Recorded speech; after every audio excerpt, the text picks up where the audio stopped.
Au cœur de la savane ivoirienne se trouvait le village de Koudoukou, célèbre pour ses rivières claires et ses manguiers immenses. Les nuits y étaient calmes, rythmées par le chant des grillons et les histoires des anciens autour du feu. Dans ce village vivait un jeune homme nommé Shindu, curieux, vif, mais parfois trop têtu. Il posait souvent des questions que personne n'osait formuler à voix haute. Un soir, pendant que les hommes se lavaient au fleuve avant le coucher du soleil, Shindu demanda « Pourquoi ne peut-on pas se laver la nuit ?» Une vieille femme répondit, le regard grave, « Parce que la nuit n'appartient pas aux humains. L'eau aussi dort, et quand tu la déranges, tu réveilles ceux qui la gardent. » Shindu rit doucement. Pour lui, ce n'était qu'une superstition de vieille. Quelques semaines plus tard, une chaleur étouffante tomba sur Koudoukou. La nuit venue, Shindu transpirait, incapable de dormir. Il décida d'aller discrètement au fleuve pour se rafraîchir. La lune éclairait faiblement le chemin. Les manguiers projetaient des ombres tordues, et la rivière semblait plus silencieuse que d'habitude.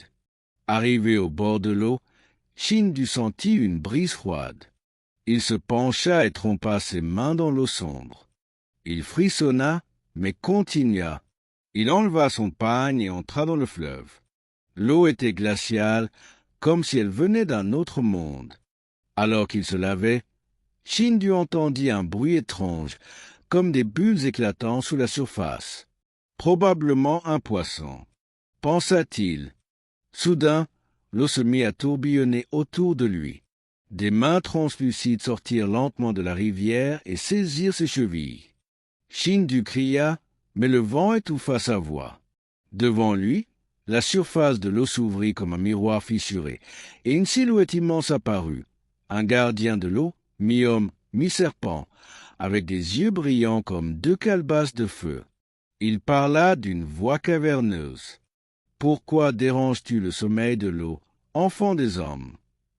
Terrorisé, Shindu tenta de s'échapper, mais les mains d'eau le retinrent. Le gardien s'avança lentement et dit « Tu as rompu l'équilibre. Si je t'emporte, ta lignée me devra des vies. Si tu veux être épargné, tu devras donner quelque chose en retour. » Shindu supplia.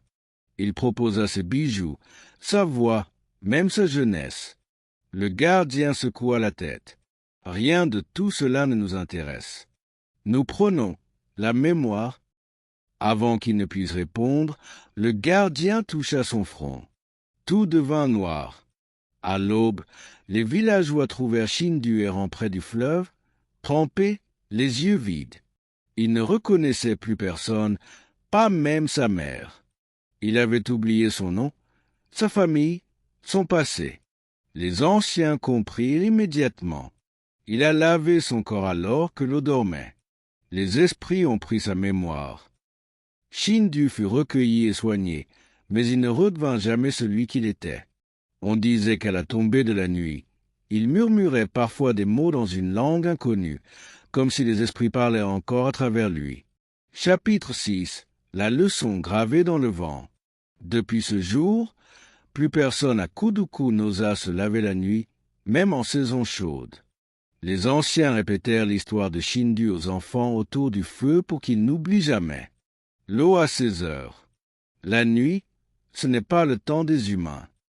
Et chaque fois qu'une brise froide passait au bord du fleuve à minuit, les villageois disaient « Ce sont les gardiens qui veillent. » Leçon de vie.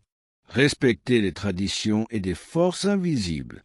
La curiosité et la désobéissance peuvent avoir des conséquences irréversibles.